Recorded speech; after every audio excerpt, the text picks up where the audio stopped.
A small town surrounded by mountains once lived in peace. Children played freely, mothers shared meals, and every evening the sky glowed with soft colors. Among the children was a 12-year-old boy named Arif, who dreamed of becoming a teacher. He believed his books could change the world, and he never let go of them. But one night, everything changed. The sky exploded with the sound of bombs. Houses that once held laughter now collapsed into dust. Panic filled the streets as families ran for safety. In a single moment, the basic human rights of safety, dignity, and protection disappeared into darkness. Arif, his mother, and his little sister hid in their basement, listening to the world fall apart outside. The war continued relentlessly, hospitals were attacked, schools destroyed, and families separated. People tried to escape but ended up at borders where water, food, and medical help were denied. Every hour, human rights were being violated, and no one could stop it. After several days, Arif's family joined thousands of others walking toward safety. They had no home, no belongings, only hope. At one checkpoint, soldiers made people wait for hours. Some were dragged away, never returning. Arif held his sister tightly, whispering, "I'm here, don't be afraid," even though he was trembling inside. Eventually, they reached a refugee camp.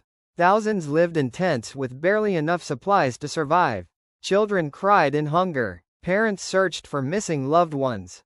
The air was heavy with pain and silent questions. Why us? Why this? While wandering the camp, Arif found a small tent where volunteers taught children.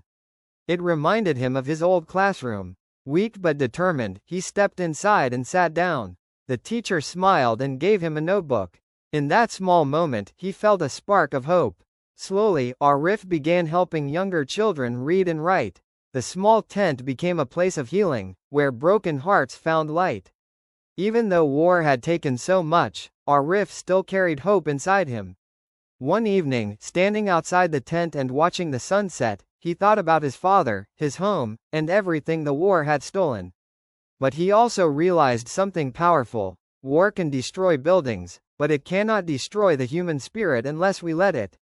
Arif made a promise that day. When the war ends, he will tell the world what happened.